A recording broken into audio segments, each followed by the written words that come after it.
ದೊಡ್ಡಬಾಳಲು ಸಹಕಾರ ಕೃಷಿ ಪತ್ತಿನ ಸಂಘದ ಅಧ್ಯಕ್ಷರಾಗಿ 2ನೇ ಬಾರಿಗೆ ಆಯ್ಕೆಯಾಗಿದ್ದೀನಿ. ಹಿಂದೆ ಆಯ್ಕೆಯಾಗಿದ್ದೆ. ಆ ಸಂದರ್ಭದಲ್ಲಿ ಏನು ಇವತ್ತು ಹಿಂದಿನ ಮಾಜಿ MLA ಇದ್ದರು, ಅವರು ನನಗೆ ಸಂದರ್ಭಾನುಸಾರ ಆ ಸಂಘದ ಆ ಪಕ್ಷದಲ್ಲಿ ದುಡ್ದಂಥ ಪಕ್ಷದಲ್ಲಿ ನನಗೆ ಬಲಾತ್ಕಾರದಿಂದ ನನ್ನ ಈ ಸೊಸೈಟಿಯಿಂದ ರಾಜೀನಾಮೆ ಕೊಡಿಸಿದ್ರು. ನಾನು ಅವತ್ತು ಕೊಡೋ ರೀತಿ ಇಲ್ಲ, 2.5 ವರ್ಷ ಮಾಡ್ಬೋದಾಗಿತ್ತು. ಬಲಾತ್ಕಾರದಿಂದ ನೀನು ರಾಜೀನಾಮೆ ಕೊಡಲೇಬೇಕು ಅಂದ್ಬಿಟ್ಟು ಆದೇಶ ಮಾಡಿ ನನಗೆ ಅವಮಾನಗೊಳಿಸಿ ನನಗೆ ಕೊಟ್ಟಿದ್ದರು. ಇವತ್ತಿನ ಮಾಜಿ MLA ಮಾಡಿದ ಇದಕ್ಕೆ ನಾನು ಬಂದು ಕಾಂಗ್ರೆಸ್ ಪಕ್ಷ ಸೇರಿದೆ. ಕಾಂಗ್ರೆಸ್ ಪಕ್ಷದಲ್ಲಿ ಇವತ್ತು ಈ ಭಾಗದ ಎಲ್ಲ ಮುಖಂಡರುಗಳು ಸೇರಿ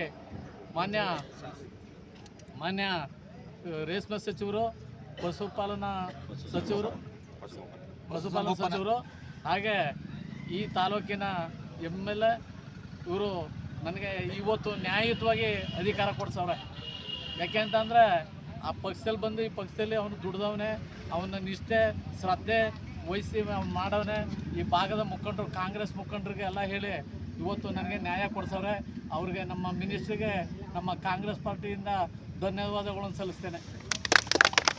ಹಾಗೆ ಇವತ್ತು ಏನು ಚುನಾವಣೆ ಪ್ರೋಗ್ರೆಸ್ ನಡೀತು, ಅದಕ್ಕೆ ನಮ್ಮ ಈ ಭಾಗದ ಎಲ್ಲ ಮುಖಂಡರು ನನಗೆ ತುಂಬ ಸಹಕರಿಸವ್ರೆ.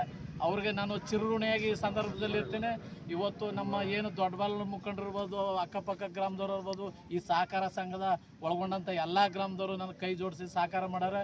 ಅವ್ರಿಗೆ ತುಂಬ ಹೃದಯದಿಂದ ಕೃತಜ್ಞತೆ ಸಲ್ಲಿಸ್ತೀನಿ.